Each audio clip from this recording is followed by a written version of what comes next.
All right. Hello, everyone. Welcome to another video today.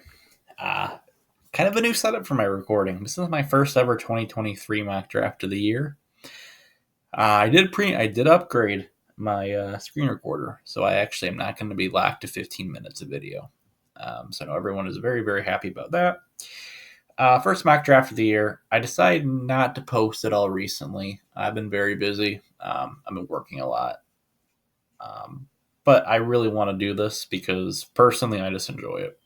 But enough of that emotional crap. Let's get to the mock draft. So, also, quick tip too: if you are currently in college, you can get PFF Plus for half off. So, just anyone aware. I don't know if you got a question, comment it below and I can help. So, first pick in the draft, the Carolina Panthers are on the clock. Yeah, fuck off. It's a 1A, 1B scenario for me. I had the Panthers selecting Bryce Young, however.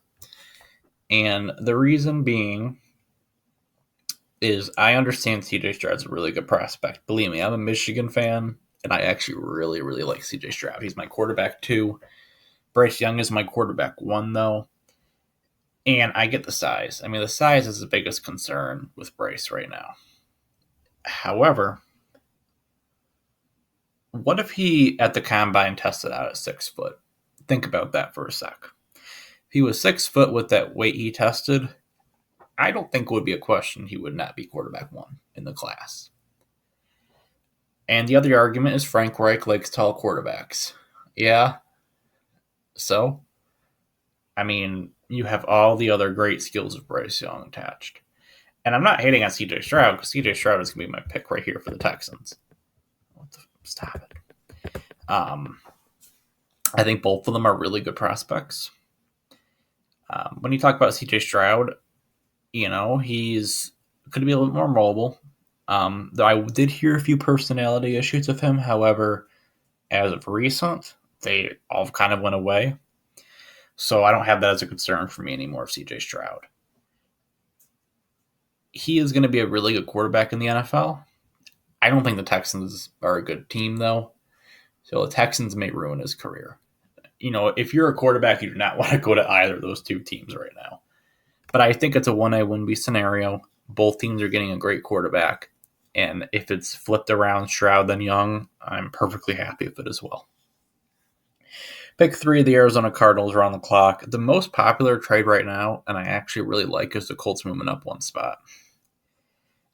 However, I don't think that Chris Ballard's going to fall for the bait. Because if you think about it right now, here's what you got right now. You have the Raiders could move up. Falcons could move up, but I think that's unlikely. Titans are rumored to be looking at quarterbacks. And Minnesota, Tampa, and Washington.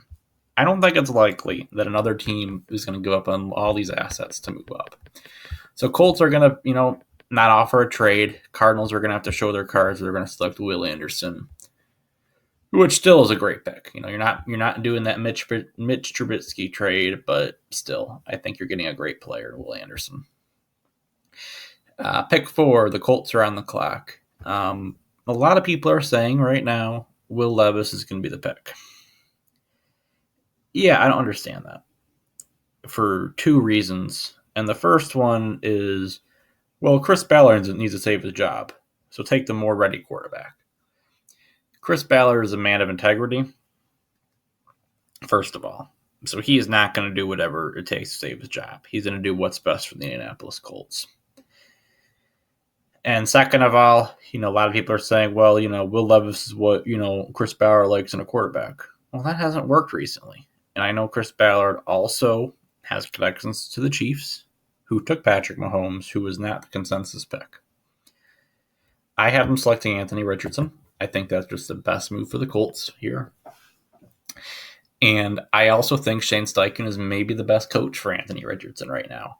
If you think about it, his last 2 quarterbacks were Jalen Hurts and Justin Herbert. Imagine Justin Herbert with Jalen Hurts' athleticism. And I know Justin Herbert's a little bit taller than Richardson, but Isn't that like the best case scenario for Anthony Richardson as a prospect? So that's why I have him as a pick at 4. Pick 5, I have the Seattle Seahawks on the clock. And, you guys, if Anthony Richardson was on the board, I would have you guys select Anthony Richardson. Will Levis, on the other hand, is kind of like that Josh Allen. I mean, a lot of people do compare him to Josh Allen.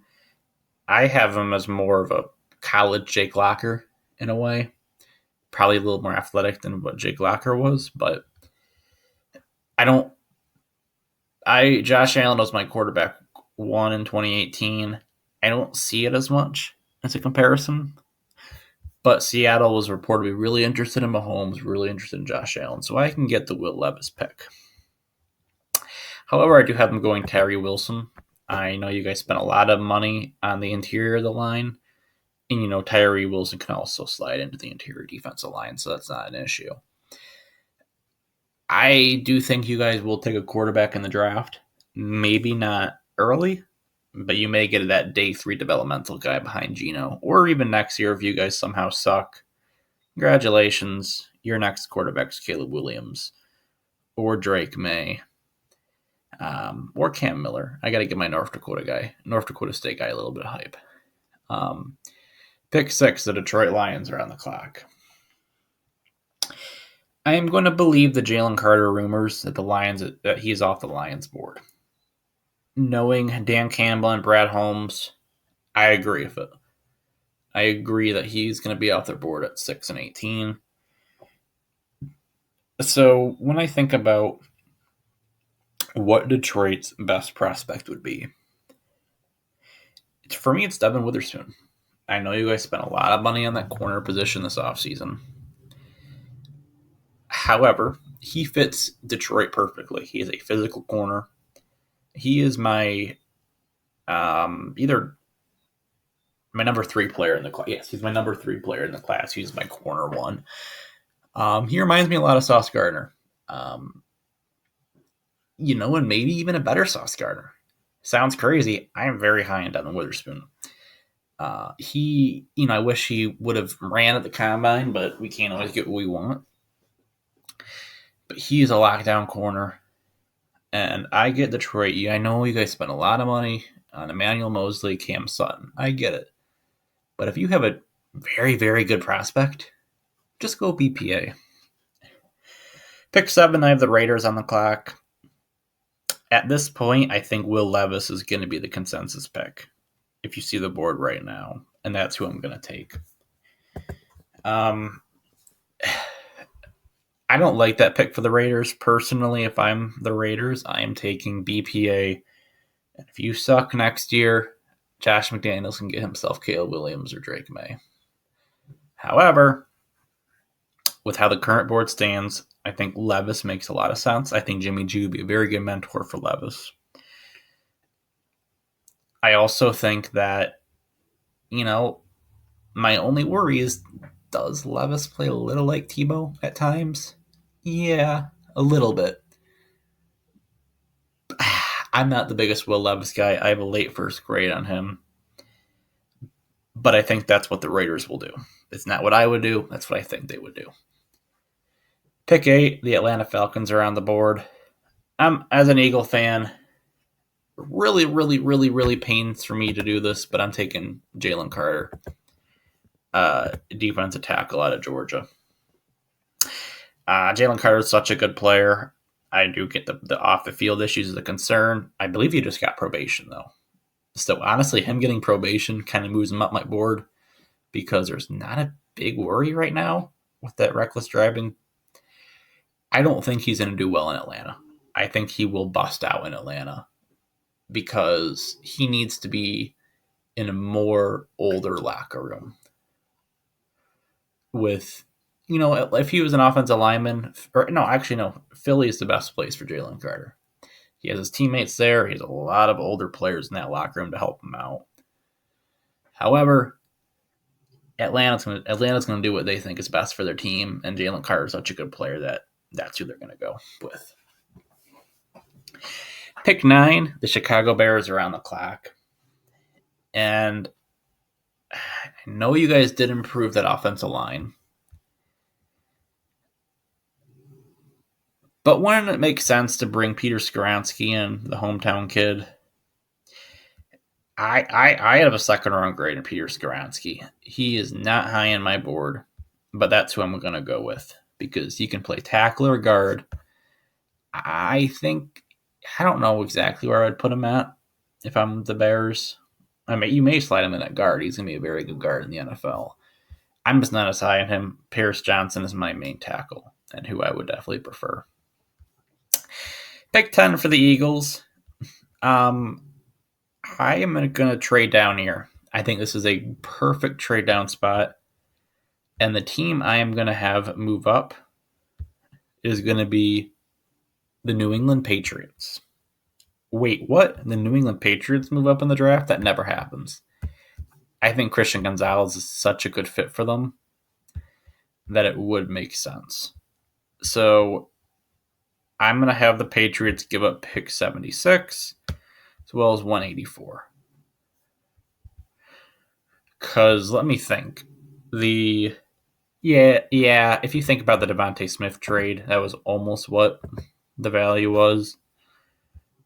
So New England does trade up for Christian Gonzalez. A lot of people may think, why aren't, at 14 they could have gotten a corner. I don't think so. I think Houston would be interested in taking a corner. I think Christian Gonzalez could have been off the board at pick 11. And there's always a team that can jump them. I think that Bill Belichick knows that he needs to be more aggressive this offseason, and that's been his mistake. Not a Patriot thing to do, but it's what they're going to be doing here. Pick 11, I have the Tennessee Titans on the clock. With bringing Andre Dillard in, I think it's more comfortable for you guys to go the best receiver. And with Traylon Burks, I'm going to take Quentin Johnson off the board. I'm going to have you guys going Zay Flowers. I'm higher on Zay Flowers than I thought I would be. Even though I think last year, if Zay Flowers would have declared, I was going to be pretty high on him. Honestly, I think Zay Flowers, I think he's right now my wide receiver 3. I'm just very high on Jalen Hyatt and Jordan Addison. But I'm trying to do this mock draft a little bit with how, a little bit with the consensus picks as well. Think about it, though. Zay Flowers has a speed, good hands, good route running. He's what the Titans need at receiver, with Traylon Burks being kind of more of that CeeDee Lamb type of receiver. Bring Zay Flowers in to be that speedy route runner and maybe get one more speedster. And I think Tennessee has a good receiving core next year. Houston Texans are on the clock here. A lot of people are saying Jackson Smith-Njigba. I don't know, because I think John Mechie III, I'm hoping he can be back this year. He is kind of that same role in my eyes as what Jackson Smith-Njigba would play for this team. I also think if you look at the Texans, I think an edge rusher would be a really good pick. I'm going to have them actually selecting Nolan Smith. I don't think a lot of people see this pick for the Texans.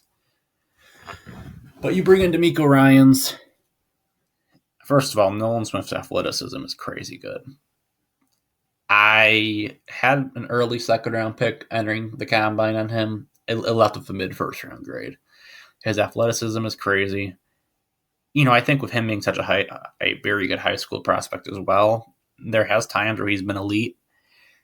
I kind of do think, though, with him being in Georgia, he's kind of been shadowed down a little bit just because of how much great players that Georgia defense has. Pick 13, the New York Jets are on the clock. Before we do this, I'm going to do the quick Aaron Rodgers trade. I think I have a second round as an option here. I'll probably record a second round if I feel like it. But let me do what I have the Aaron Rodgers trade being. So the Jets are, pretty much what's going to happen is the Jets are going to give up pick 42, a second round next year, and they're going to switch first round picks this year.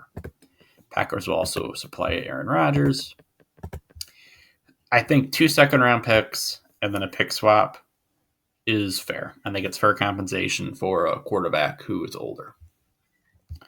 So Green Bay moves up here. and I think a receiver would be a great fit. So I think, honestly, with the board right now, Jordan Addison would be my preferred receiver for them. I think that you have Christian Watson, who is that big, taller guy, Romeo Doubs, who is, kind of a little bit of that shifty slot, or nah, I don't know what I would do with Jordan Addison there. Romeo Doubs, I like Romeo Doubs, but is he just a wide receiver 4? Which is not a bad thing for a 6-round pick, but I think it makes a lot of sense for Green Bay. You need to give Jordan Love weapons. I think a tight end would have been a good pick as well for them. However, I think Jordan Addison's just such a good receiver, and I think that he really did elevate Caleb Williams' play this year. Pick 14, I have the Philadelphia Eagles, and this is an interesting pick because if that Lane Johnson extension didn't happen, Paris Johnson Jr. would have been my pick. Because Eagles love their offensive line, and we love to make sure our heir apparents are in a good spot. I have us going Myles Murphy here. I am very high on Myles Murphy. I'm a lot higher in Myles Murphy than other people. I think Myles Murphy is kind of similar to Brandon Graham, but I think he's a better athlete. Maybe not as powerful. I think Myles Murphy is a good fit for the team. You think about our edge rusher room right now. We have Josh Sweat, Hassan Reddick, BG, Myles Murphy as our main 4. I think Myles Murphy just makes a lot of sense. And he's also a kind of a developmental prospect, right? Well, that's what Philadelphia does. I mean, they're kind of a little bit like the NBA. Like, you take a high potential player in the NBA and they sit for a year or 2, and then year 3 they play. I think more it's going to be sit for year 1. Year 2, you're going to shine after Brandon Graham potentially retires or leaves the team. Pick 15, the New York Jets are smiling because you guys get Paris Johnson Jr., who is one of my top 5 players in this year's class. Such a good tackle. I think Paris Johnson Jr. is worth a top 5 pick in this year's draft. It's just there's a lot of quarterbacks and there's some really good defensive players in the class. That kind of makes him slide for me. Pick 16. The Washington Commanders are on the clock. I think this is a good trade down scenario for Washington. And the team I have moving up is going to be the Los Angeles Chargers. Chargers are going to give pick 21, as well as pick 85, 156, and then a swap of late round picks next year. Los Angeles moves up to select Joey Porter Jr., the corner out of Penn State, just despite the Pittsburgh Steelers. I think corner is a need right now for the Chargers. J.C. Jackson really didn't look good this year. You have Asante Samuel Jr. Bring Joey Porter in that room. You are not in a bad spot. I don't know what the Chargers are doing. I think the Chargers are in a weird spot. Honestly, you guys are, you guys have Denver that's going to be better this year. You have Kansas City that's Kansas City. I love Justin Herbert, but you look at the Chargers roster and you guys are kind of in purgatory. Like, you guys are trying to be a championship level team. You're getting good personnel. I just think that you should have went after Sean Payton this offseason. You should have let Brandon Staley go, hire Sean Payton in for that offense, because Denver would not have been a threat then. Pick 17, the Pittsburgh Steelers are on the clock. I like the Isaac Seumalo signing. I do agree, though, that I think you have to get an offensive tackle to secure Kenny Pickett. So I'm going to have you guys going Broderick Jones at 17. Broderick Jones is a player that I am not as high on as other people are. I think that a lot of people put him and Paris Johnson in the same mold. I have him as a late first-round grade. I think he's a good pass protector, a really good edge protector, who is very powerful. I just think that he could be a lot better versus finesse moves. I think he could be a little bit more aware of blitzers, and I only really see him as a left tackle. Pick 18, the Detroit Lions are on the clock. The earlier pick, I had you guys going Devin Witherspoon. I think Brian Brzee makes a lot of sense for the Detroit Lions at 18. Brian Brzee is one of the few players in this year's draft that I had to get the benefit of the doubt for on the tape. The tape was not good. I mean, his tape this year was rough. However, with what happened in his life, I can't blame him for not having a perfect year. What he went through was terrible. And it's something that I would never wish anyone to ever go through in their life at that young of an age. I do think Brian Brzee, though, if you take his tape from last year and what potentially he could be a Hall of Fame level defensive tackle.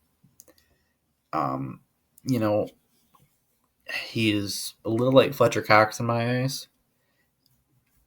I think that he is going to be a really good player in the NFL, and I wish the best for him. And I just think Detroit's such a good spot. I think that locker room is going to be solid for him. Having Aiden Hutchinson there as well is going to help him out. Plus, I think Aaron Glenn would be a great coach for him as well. So I think it's a perfect fit, and I'm very happy to see Brian Brzee at pick 18. Pick 19 is the Tampa Bay Buccaneers. I don't know what you guys are doing this year, to be honest with you. I know you guys drafted, I think, Cade Otton last year, and he was solid. I just think Dalton Kincaid makes a lot of sense. If you're really going to go with Kyle Trask as your quarterback or Baker Mayfield, you need to have a good best friend. I know you have Mike Evans and Chris Godwin. Chris Godwin's health issues his injuries are a little bit risky. I think Mike Evans is also getting older. I think the tight end class is just better than what the receivers are left on the board. So I think bringing in Dalton Kincaid makes a lot of sense for you guys. Pick 20, I have the Seattle Seahawks. Who did I take for you guys earlier? Terry Wilson. So think about Seattle right now. This is a dream fit. I have seen a lot of people taking Jackson Smith-Njigba. I just think it makes a lot of sense. You have, Tyler Lockett who can play outside, DK on the outside. I don't know how long Tyler Lockett's going to be with the team anymore. So Jackson Smith-Njigba can probably, not the speed part of his game, but be that number 2 receiver for Geno Smith or, maybe a Caleb Williams or Drake May next year. Pick 21, I have the Washington Commanders on the clock. I'm kind of, a little tempted to go Osiris Torrance here. Seeing the board, Lucas Van Ness will be intriguing. I just don't think that's the way you guys go. I'm going to have you guys take an Osiris Torrance, so kind of like the Tampa Bay Buccaneers situation. I don't get why you're going Sam Howell. I would have at least entertained a rookie quarterback. I think the issue is you guys are picking at 16. And if you guys are picking in the top 10, you guys will be not going a quarterback. Pick 22, the Baltimore Ravens are on the clock. If I'm Baltimore, I'm trading Lamar Jackson. That's your best case scenario. The team offers 2 first-round picks and gets Lamar off your hands. However, that's not going to be the case. It doesn't look like it until maybe after the draft of Miami. No, Miami can't do because they picked up 2 as 5th-year option. Well, maybe you could do it to a trade, though. I don't know. That's a topic for another day. Baltimore. Ooh. I was going to actually go with Quentin Johnson, but Lucas Van Ness makes a lot of sense. Ooh, I actually really like that pick for Baltimore, taking Lucas Van Ness. I think that's a perfect spot for Lucas to go to as well. High potential edge rusher. Very, very, very powerful. Ooh, could he be a little like that? Could he be the next T-Sizzle? I like that. Ooh, that's my favorite pick on the draft so far. I'm getting a little too excited over that, so let's go to the next pick. Pick 23, the Minnesota Vikings. Clyde Jacansey would make some sense. I saw in DJ's mock draft, I think it was DJ, them selecting Hendon Hooker. I'm a little intrigued by that. I just don't think you're taking a 25-year-old quarterback at the end of the first round. I would maybe look for a second-round pick taking him because that would make a lot of sense.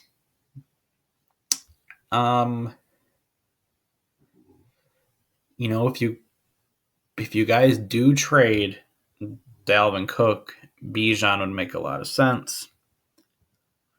Huh. Tough spot here, but I'm going to take Kalijah Cansey. I know your previous defensive tackles have been big, strong nose guys. Kalijah's, not that.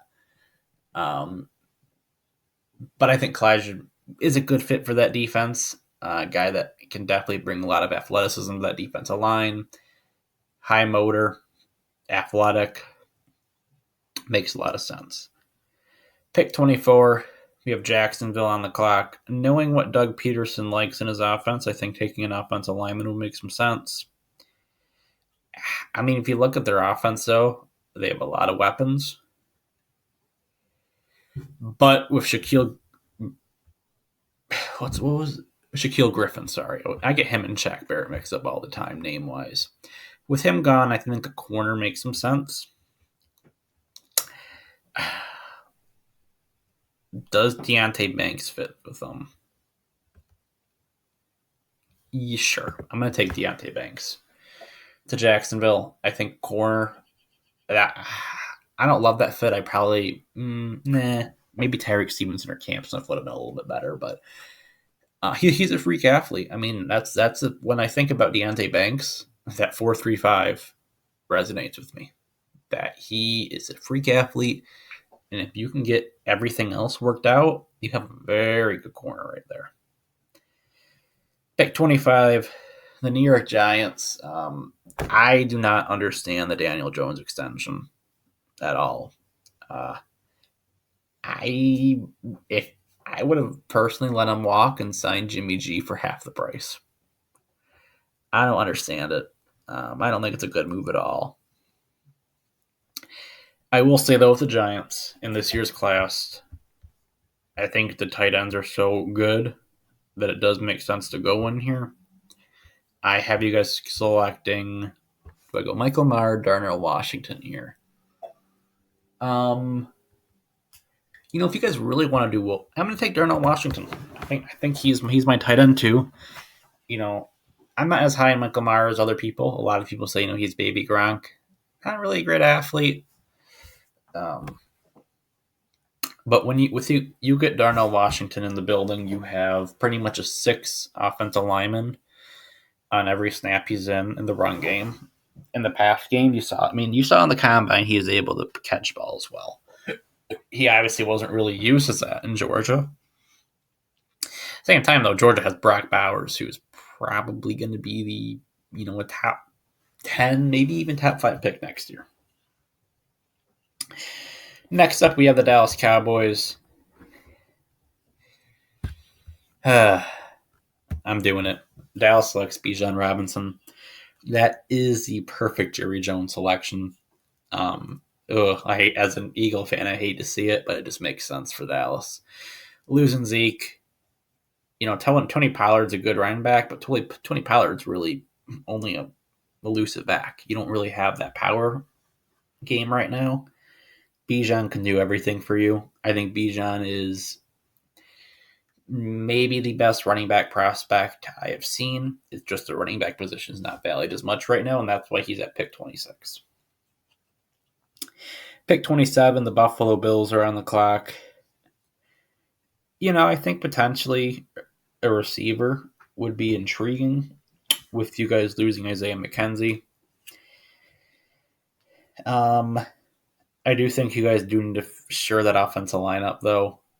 I think that's part of the reason why. It's like what happened with the Chiefs in the Super Bowl that one year. Their offensive line sucked.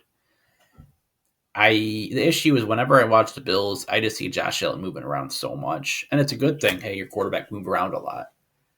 But you need to have solid protectors on the offensive line. And I think Steve Avila would make a lot of sense. Because, I think John Mitchell-Smith is more of an elusive center prospect, which is not a bad thing. But I think Steve Avila could do a lot more on the line. So I have Steve Avila as a pick there. Pick 28. The Cincinnati Bengals are on the clock. Interesting spot for Cincinnati. I do think, however, with losing Brian Branch, I kind of spoiled the pick. With losing Jesse Bates, I think Brian Branch does make some sense. Pick 29, I have the San Francisco 49ers. I'm sorry, I have the New Orleans Saints selecting Will McDonald. Okay, I understand that you guys had Peyton Turner, which I like Peyton Turner. I think Peyton Turner is going to be a good player in the NFL. Cam Jordan's getting old, though. It's not always a bad spot to have enough edge rushers in the NFL. Pick 30, the Philadelphia Eagles are back on the clock. I had us trading down and getting Myles Murphy on the edge. What do I think Howie would do here?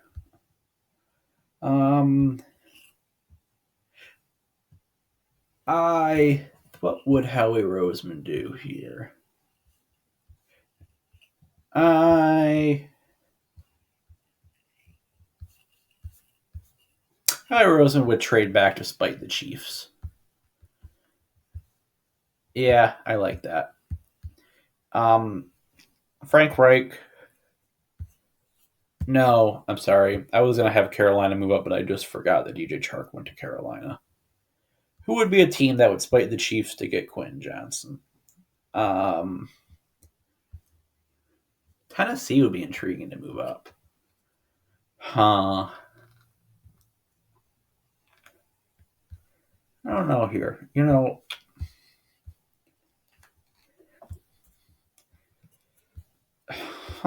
This is a weird spot for the team. You know what? We're just going to select a player here. And I have the Philadelphia Eagles. This is a hard spot because I like Antonio Johnson a lot at safety.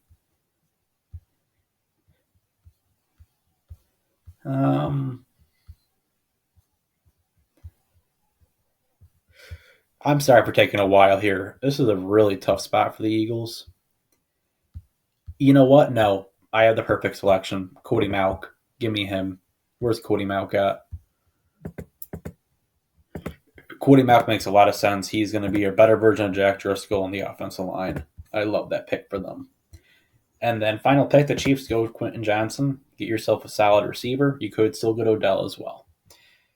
Thank you very much, everyone, for watching part 1. I'm going to be doing a second round mock draft a little bit as well. I need to figure out how to end this video, though, so give me one sec. But I do appreciate it. Thank you, everyone.